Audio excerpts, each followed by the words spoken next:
नमस्कार। 2024 किसका में आपका स्वागत है। मैं हूं राजेश सक्सेना। लोकसभा चुनाव का पहला चरण 21 राज्यों की 102 सीटों पर वोटिंग और जिस तरह से मध्य प्रदेश की अगर हम बात करें तो मध्य प्रदेश की 6 लोकसभा सीटों पर वोट डाले जा रहे हैं। मध्य प्रदेश की 6 लोकसभा सीटों की अगर हम बात करें तो 91% या लगभग 91 प्रत्याशी मैदान में है। कांग्रेस को एमपी में परिवर्तन की आस है। पहले चरण में मध्य प्रदेश की 6 सीटों पर मतदान जहां पर हो रहा है उनमें छिंदवाड़ा, मंडला, बालाघाट, जबलपुर, शहडोल, सीधी में वोटिंग लगातार चल रही है। छिंदवाड़ा की सभी 7 विधानसभा सीटें अगर बात की जाए तो कांग्रेस के पास है। सीधी की 8 विधानसभा सीटों में 1 पर कांग्रेस है और 6 पर भारतीय जनता पार्टी है। शहडोल की 8 विधानसभा सीटों में 1 पर कांग्रेस, 7 पर भाजपा का कब्जा है। बालाघाट की 8 विधानसभा सीटों में कांग्रेस भाजपा के पास 4-4 यानी कि बराबर सीटें हैं।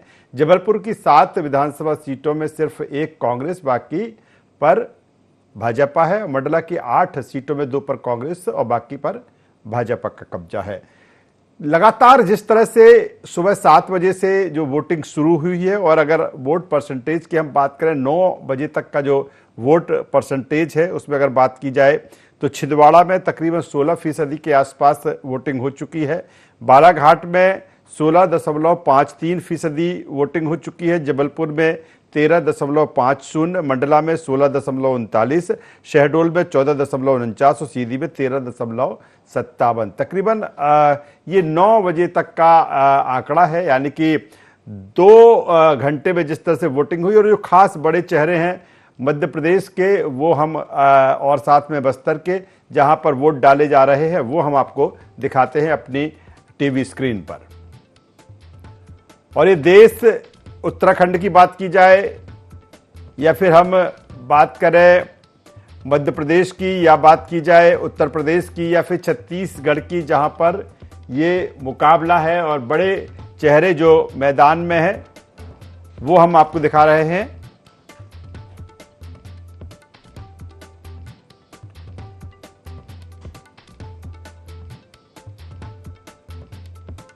तो उत्तराखंड, उत्तर प्रदेश, मध्य प्रदेश या अलग अलग स्थानों की जो हाई प्रोफाइल सीटें हैं उनमें किसके बीच में टक्कर है, मुकाबला है, वो हम आपको दिखा रहे हैं। ये बड़े चेहरे हैं जिनके भाग्य का फैसला आज शाम ईवीएम मशीनों में बंद हो जाएगा। तो पहले चरण का जो मतदान है 102 लोकसभा सीटों पर जिस तरह से वोट डाले जा रहे हैं, मध्य प्रदेश की 6 लोकसभा सीटें हैं।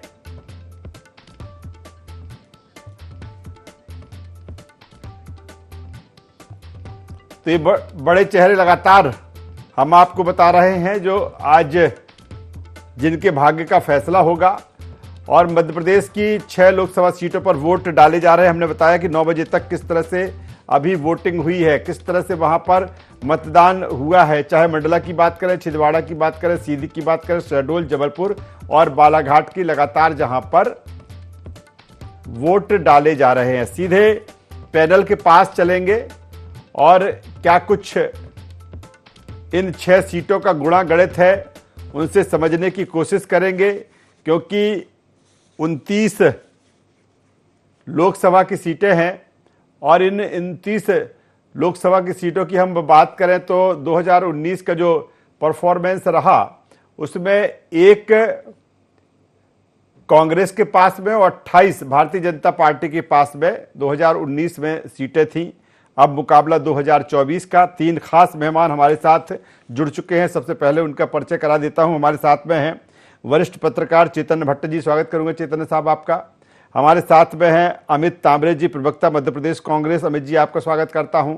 और कर्नल ईशान आर जी हमारे साथ है, media panelist Bharatiya Janata party Madhya Pradesh. Colonel Ishan साहब मैं आपका भी स्वागत करता हूं। मैं सबसे पहले अमित तांबरे जी आपके पास में आता हूं। 6 लोकसभा सीटों पर सुबह 7 बजे से वोटिंग शुरू हो चुकी है और 9 बजे तक का जो आंकड़ा है तकरीबन 15% के आसपास जाता है, कहीं 14% है, कहीं 16% है। अगर आज की इन 6 सीटों की बात करें तो कांग्रेस को कितनी उम्मीद है इन 6 सीटों पर, क्योंकि अभी आपके पास सिर्फ छिंदवाड़ा सीट ही है? राजेश जी, सबसे पहले तो मैं आईएनडी चैनल, आपके हमारे चैनल आईएनडी चैनल के माध्यम से मैं समस्त प्रदेशवासियों को और देशवासियों को जहां जहां भी मतदान हो रहा है उनसे मतदान करने की अपील करता हूं, क्योंकि ये दुनिया का सबसे बड़ा लोकतंत्र है और इस महापर्व में अपनी भी योगदान दें। और दूसरी बात यह है कि जैसा कि आपका सवाल है कि 6 सीटों पर चुनाव हो रहे हैं, हर पार्टी, राजनीतिक पार्टी जो है वो अपनी जीत को सुनिश्चित करने के लिए अपनी रणनीति बनाती है। और राजेश जी, इस चुनाव में तो हम ये भी देख रहे हैं और आप भी देख रहे होंगे कि विपक्षी राजनीतिक दलों के अलावा भी सामाजिक संगठन, हम किसानों की बात कर लें, हम युवाओं की बात कर लें, वो सब इस बार जो है वो ऐसा कहीं ना कहीं लगता है कि सत्ता को उखाड़ फेंकने के लिए आतुर हैं जी। क्योंकि ये चुनाव कोई आम चुनाव नहीं है, ये चुनाव है हमारी संवैधानिक संस्थाओं को बचाने का, सीबीआई को बचाने का, ईडी को बचाने का, और जितनी संस्थाओं का जो दुरुपयोग हो रहा है। देखिए, जीत और हार लगातार चलती रहेगी, लेकिन ये लोकतंत्र और यहाँ की संवैधानिक संस्थाएं हमेशा बनी रहना चाहिए, ये सबसे महत्वपूर्ण बात है। और दूसरी बात है कि जब भी कोई चुनाव होता है वो उसके कामों के आधार पर उस सरकार को रिपीट करना है या विपक्ष में बैठाना है, ये जनता तय करती है। लेकिन पिछले 10 साल में यदि हम देख लें तो ऐसा कोई भी वर्ग अछूता नहीं रहा जिस वर्ग के खिलाफ भारतीय जनता पार्टी की सरकार ने काम न किया हो। आपने, हमने देखा 750 से ज्यादा किसान शहीद हो गए और उनके ऊपर किस तरीके से हमला किया गया, ऐसा लगता था कि वो आतंकवादियों की तरह उनके साथ व्यवहार हो रहा हो। हमारे देश में बेरोजगारी का आलम इतना विभत्स है कि लगातार आत्महत्या की खबरें आती हैं। और आप यदि बात करें कि बहुत बात होती है कि जीडीपी 5वीं बड़ी अर्थव्यवस्था, लेकिन उसके बाद भी देखिए कि हम दुनिया के जो सबसे छोटे देश है अंगोला, उससे भी पीछे हैं प्रति व्यक्ति आय के मामले में। तो कहीं ना कहीं ये जो नाकामियां हैं, जनता को भी ये लगता है कि भारतीय जनता पार्टी की सरकार, नरेंद्र मोदी और अमित शाह जी की सरकार सिर्फ कुछ चुनिंदा उद्योगपतियों की सरकार है, जिसका चलिए मैं अमित जी दोबारा आपके पास में आता हूं। यानी कि ये जो तमाम सारी चीजें कह रहे हैं आप, और इन्हीं सारी चीजों को या इन्हीं मुद्दों को लेकर कांग्रेस ये आशान्वित है कि उसको एक बेहतर परफॉर्मेंस करने का मौका जो जनता है वो यहाँ पर देगी। मैं सीधे कर्नल ईशान आरजी के पास में आता हूं। कर्नल साहब, 6 लोकसभा की सीटें हैं और आप क्लीन स्वीप की बात कर रहे हैं, इसमें छिंदवाड़ा भी शामिल हैं।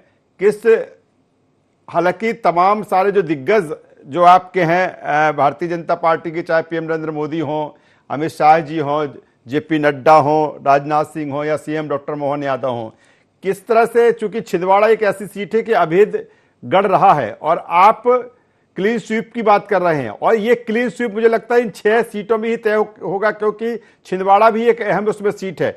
किस तरह से देखते हैं कर्नल ईशान जी? देखिए, सबसे पहले तो मैं आज कांग्रेस प्रवक्ता की एक बात से पूर्ण रूप से सहमत हो रहा हूं कि जनता ने निकल के वोट जरूर करना चाहिए, ये उनका कर्तव्य है। और मैं पूर्ण रूप से सहमत हूं इस बात पे कि जनता निकले और वोट करे जी। अभी तक करीब 15% मतदान हुआ है जी। इन 6 सीटों पे राजेश जी, सबसे मुख्य विषय यह है कि जनता ने 2009 से अगर हम देखें तो सभी सीटों पर हमारा वोट प्रतिशत बढ़ा है।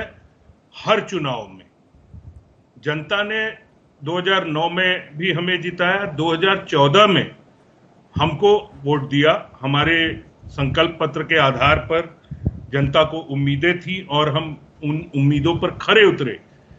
उसी के आधार पर 2019 में पुनः जनता ने अपना आशीर्वाद दिया और हमें जिताया।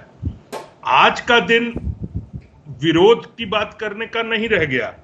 जहां तक इसका सवाल है कि छिंदवाड़ा, जो कि आपका मूल प्रश्न था, हम अगर ये कह रहे हैं कि हम छिंदवाड़ा को मिला के इन 6 सीटों पर क्लीन स्वीप की बात अगर कर रहे हैं, तो हम इसी आधार पर कर रहे हैं कि जो हमने बूथ स्तर पर कार्य किए हैं और सभी वर्गों का साथ मिला है, आशीर्वाद मिला है और उनका रिस्पांस दिखा है, और जो आज की तारीख में छिंदवाड़ा में स्थिति है, विकास के नाम पर खाली एक परिवार का विकास हुआ तो जनता उससे ऊब चुकी है, त्रस्त हो चुकी है। उसी का नतीजा था कि जब तक कमलनाथ जी चुनाव लड़ते रहे वोटिंग प्रतिशत बढ़िया रहता था कांग्रेस के पक्ष में। जैसे ही कमलनाथ जी हटे और नकुलनाथ जी आए, वो वोटिंग प्रतिशत घट गया और सिर्फ 3% और 2.5-3% का ही अंतर रह गया कांग्रेस और बीजेपी भाजपा के बीच में। तो इसका मतलब नकुलनाथ जी स्वीकार्य नेता नहीं है। और आज की तारीख में छिंदवाड़ा में कांग्रेस बात कर रही 44 वर्षों की। अरे आप सांसद चुन रहे हैं, पिछले सांसद के कार्य 5 साल के आधार पर बात करिए तो पता चल जाएगा। और उसके पहले की भी अगर बात कर रहे हैं, अगर इतना ही विकास हुआ होता और अगर कुछ गड़बड़ नहीं होती कांग्रेस में, तो कांग्रेस छोड़ के कमलनाथ जी के निकट। चलिए आता हूं कर्नल ईशान साहब, मैं इस बात पर भी आऊंगा कि जो कांग्रेस छोड़कर गए हैं वो कितना नुकसान करेंगे नकुलनाथ को या कमलनाथ जी को। मैं वरिष्ठ पत्रकार चेतन भट्ट साहब के पास में आता हूं। चेतन भट्ट साहब, 6 लोकसभा सीटों पर मतदान और 1 सीट वो भी है जहां से आप आते हैं, किस तरह से देखते हैं सर इन 6 लोकसभा सीटों के आज की इस जंग को या इस आज की इस महारण को? देखिए राजेश जी, लोकसभा के लिए मतदान शुरू हो गया है जी, और अभी जैसा आपने परसेंटेज बताया कि सुबह 9 बजे तक लगभग अगर औसत मान लें हम, तो 14-15% मतदान हो चुका है। इसका मतलब है कि लोगों में मतदान करने के प्रति रुझान है और होना भी चाहिए, क्योंकि ये आपकी सरकार बनाने का एक सबसे बड़ा माध्यम होता है। जहाँ तक महाकौशल की 4 सीटों की बात है और टोटल 6 सीटों पर जिसपे चुनाव हो रहा है, मुझे लगता है कि कांग्रेस हो या भारतीय जनता पार्टी, और दोनों ही पार्टी अपने अपने जीत के दावे करती हैं, लेकिन जीत किसको होगी इसका पूरा जो श्रेय होता है और जो अधिकार होता है वो मतदाता पे होता है। कांग्रेस निश्चित रूप से उत्साहित है कि हमको इस बार कम से कम मध्य प्रदेश में 5 या 7 सीटें मिल सकती हैं, जबकि भारतीय जनता पार्टी पूरे 29 की 29 सीटें जीतने का दावा कर रही है और पूर्व मुख्यमंत्री ये कह भी चुके हैं शिवराज सिंह चौहान के इस बार हम 29 कमल की माला जो है वो प्रधानमंत्री नरेंद्र मोदी जी के गले में डालेंगे। छिंदवाड़ा एक ऐसी हॉटेस्ट सीट है इस समय मध्य प्रदेश की, क्या देश की मान के चले अपन, जिसमें भारतीय जनता पार्टी लगभग 40 साल से इस बात का प्रयास कर रही है कि वो छिंदवाड़ा को जीत के अपनी जीत में शामिल कर ले, लेकिन एक बार उपचुनाव को छोड़ के कभी भी भारतीय जनता पार्टी वहां पर विजयी नहीं हो पाई। और दूसरी बात यह है कि कमलनाथ चूंकि बड़े नेता रहे हैं और केंद्रीय मंत्रिमंडल में बहुत कई बार अलग विभागों के मंत्री रहे हैं, तो उसका फायदा छिंदवाड़ा को मिला है। और आज भी छिंदवाड़ा मॉडल को एक मॉडल के रूप में मध्य प्रदेश में देखा जाता है, जिस तरह से देश में गुजरात मॉडल को देखा जाता है। और इसमें कोई संदेह की बात भी नहीं है कि छिंदवाड़ा एक छोटा जिला होने के बावजूद उसने जहाँ जितना विकास किया है वो दूसरे शहरों में नहीं हो पाया। मुझे लगता है कि छिंदवाड़ा में जिस तरह से तमाम नेता भारतीय जनता पार्टी के पहुंचे और वहाँ पर उन्होंने ये प्रयास कर रहे हैं कि ये सीट जीत जाए, लेकिन सबसे बड़ा सवाल ये आ रहा है कि नरेंद्र मोदी जी मध्य प्रदेश के कई जिलों में आए और उन्होंने रोड शो किया, सभाएं की, लेकिन वो छिंदवाड़ा क्यों नहीं है? तो कहीं ना कहीं मुझे ऐसा लगता है, मेरा आकलन ये है कि भारतीय जनता पार्टी को इस सीट पे जीतने का विश्वास नहीं है और इसलिए शायद नरेंद्र मोदी जी वहां नहीं आए कि अगर बाई द वे खुदाना खास्ता वो सीट फिर से कांग्रेस के खाते में चली जाती तो कहीं ना कहीं एक डेंट पड़ता है भारतीय जनता पार्टी के ऊपर। प्रधानमंत्री के बावजूद आने के बावजूद वहां पे हार हो गई।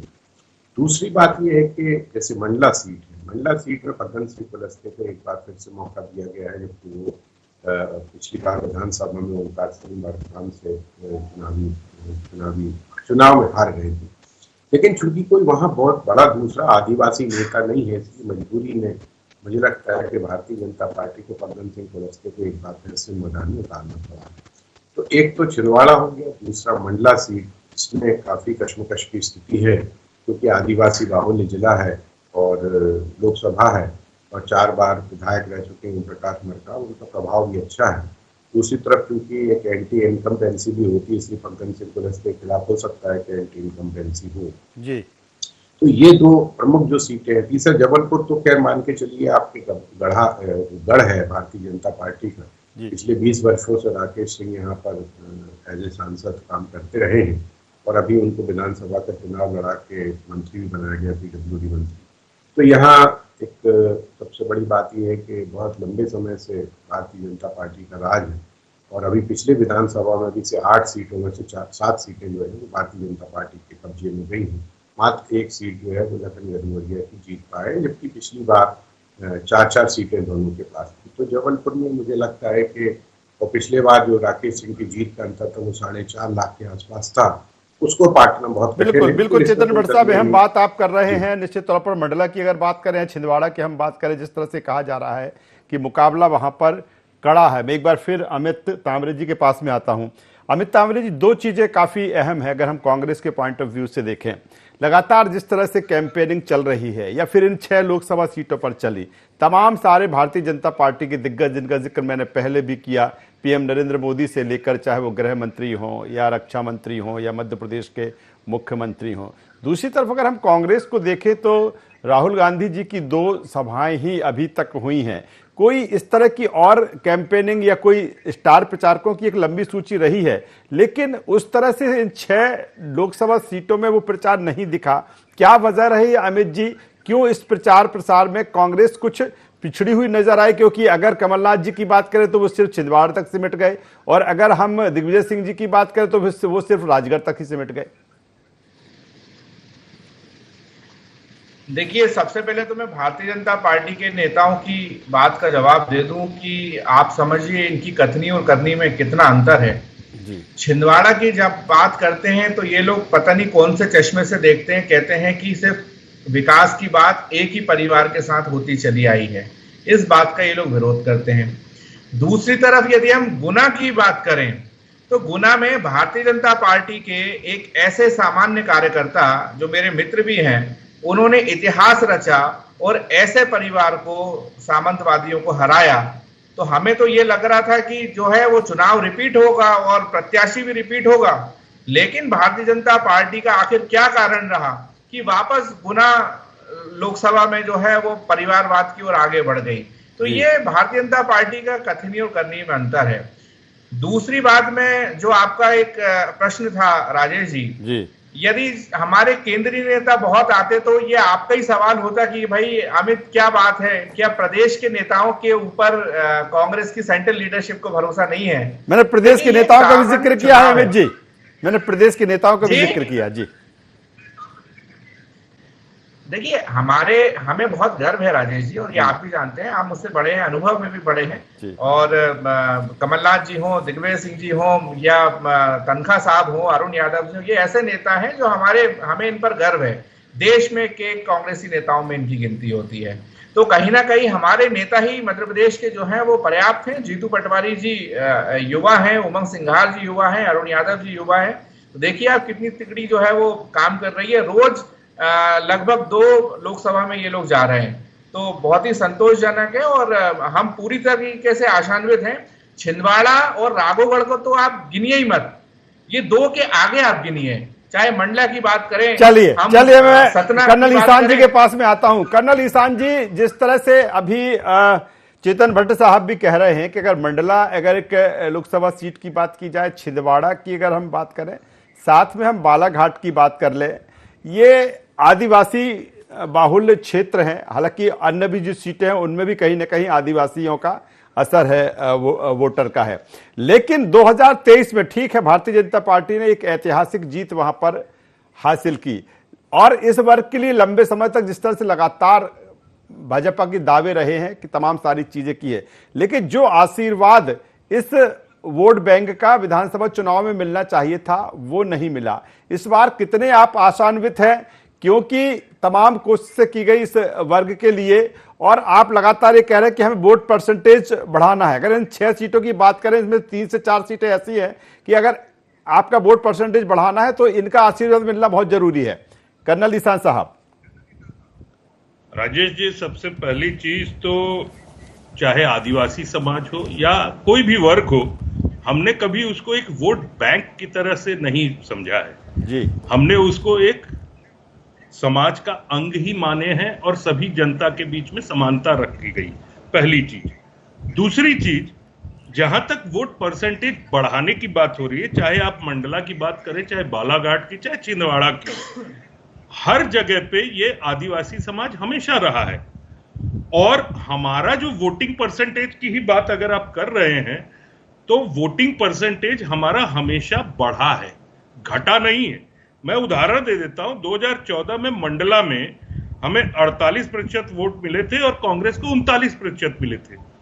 और 2019 में हमारा वोट प्रतिशत सेम रहा, कांग्रेस का थोड़ा सा बढ़ा। तो हमें बढ़ाना है वाली चीज नहीं, हम कंटिन्यू करेंगे। और हर बूथ पे जो हमारा संकल्प है कि हमने हर बूथ पे 370 वोट बढ़ाने हैं, हम उसकी तरफ प्रयास किया और उसकी तरफ मेहनत की और वो परिणाम परिलक्षित हो जाएगा 4 जून को। बालाघाट की बात करते हैं अगर हम, बालाघाट में भी 2014 में 43% मत परसेंटेज हमें मिले थे और 2019 में वो बढ़ के 50% हो गए। तो ये आदिवासी समाज हो या बाकी भी समाज हो, सभी का आशीर्वाद हमको मिलता आ रहा है। और ऐसा भी नहीं है कि भाई 2014 में एक लहर थी, हो गया। तो 2014 में अगर आप चलिए एक बार के लिए मैं मान लूं कि लहर थी और हो गया, तो 2019 में जनता ने हमारे कार्यों को देखकर हमें जो है अपना आशीर्वाद दिया। और इस वर्ष की अगर हम बात करते हैं तो पिछले 10 साल के कामों चलिए सर, मैं क्योंकि वक्त की कमी है, मैं सीधे देगी जनता चेतन भट्ट साहब के पास में आ जाऊं। चेतन भट्ट साहब, जिनका जिक्र आपने भी पहले किया, मंडला, छिंदवाड़ा या फिर बालाघाट की हम बात कर लें, और आदिवासी फैक्टर भी वहां पर एक अहम होगा। चेतन भट्ट साहब। जी बिल्कुल बिल्कुल जी, हाँ बिल्कुल सही बात है कि देखिए, बालाघाट में हमेशा से पवार समाज है उसका दबदबा रहा है, चाहे वो डाल सिंह बेसेन हो, चाहे गौरीशंकर बेसेन हो। और इस बार भारतीय जनता पार्टी ने एक नया प्रयोग किया है कि पार्षद को लोकसभा का टिकट दिया है, वो भी महिला है। दूसरी तरफ जो सरस्वार जी हैं, सम्राट सरस्वार जी, वो भी काफी प्रतिभाशाली और प्रभावशाली व्यक्ति है। उनके पिताजी 2 बार विधायक भी रह चुके हैं, तो वहां भी काफी कड़ी टक्कर है। क्योंकि बालाघाट भी एक आदिवासी बाहुल्य इलाका माना जाता है, आपका मंडला भी आदिवासी इलाका, मतलब महाकौशल के बहुत सारे जो इलाके हैं, चाहे शहडोल हो, चाहे आपका अनूपपुर हो, इस तरह के जो इलाके हैं वो आदिवासी माने जाते हैं। और आदिवासियों का वोट पाने के लिए तमाम तरह के जो प्रयास है वो दोनों ही राजनीतिक दल कर रहे हैं, क्योंकि एक बहुत बड़ा वर्ग है आदिवासियों का जो अपने प्रतिनिधि चुनता है और उनका वोट काफी महत्वपूर्ण होता है। कई सीटें तो आदिवासियों के लिए आरक्षित भी हैं। अब सवाल इस बात का आता है कि मतदाता किसको मत देता है। जिस तरह से मुद्दे उठाए गए हैं भारतीय कांग्रेस द्वारा, वो निश्चित तौर से जनता से जुड़े मुद्दे हैं, चाहे वो महंगाई हो, चाहे महिला सुरक्षा हो, या आपका बेरोजगारी का मुद्दा हो, या पेट्रोल डीजल की कीमतों का हो। ये तमाम मुद्दे जनता से जुड़े हैं। लेकिन देखिए, इसके साथ साथ एक बात हमको ये भी देखना होगा कि जो धार्मिक ध्रुवीकरण भारतीय जनता पार्टी ने किया, और उसकी किस्मत से अभी हाल ही में रामलला की प्राण प्रतिष्ठा के बाद रामनवमी का त्योहार आ गया, तो इसका कहीं ना कहीं इम्पैक्ट पड़ा। और जिस तरह से उन्होंने रामलला का जो श्रृंगार, चलिए सब तो तमाम सारे मुद्दे हैं, तमाम सारे फैक्टर है, चूंकि वक्त की कमी है। और जिस तरह से पहले चरण का ये महारण है, लगातार वोटिंग जारी है, मतदान जारी है, और अपील करूंगा कि अपने घरों से निकलें जहां पर इन 6 लोकसभा सीटों पर मतदान हो रहा है, और वोट डालने जरूर जाएं। तीनों मेहमानों का यहां पर धन्यवाद करूंगा, शुक्रिया करूंगा। तो जिस तरह से मध्य प्रदेश की 6 लोकसभा सीटों पर वोट डाले जा रहे हैं, जबलपुर इस बार भी दिख रहा है वहां पर, जिस तरह से अगर हम बात करें भारतीय जनता पार्टी का गढ़ रही है जबलपुर की सीट, या फिर हम इसके बाद बात करें बालाघाट, छिंदवाड़ा, चूंकि कांग्रेस का अभेद किला रहा है वहां पर, सीधी, शहडोल और मंडला, तो लगातार यहां पर वोटिंग जारी है। हमारी इस खास चुनावी पेशकश में बस इतना ही। IND 24 पर खबरों का सिलसिला लगातार जारी है। आप बने रहिए हमारे साथ। नमस्कार।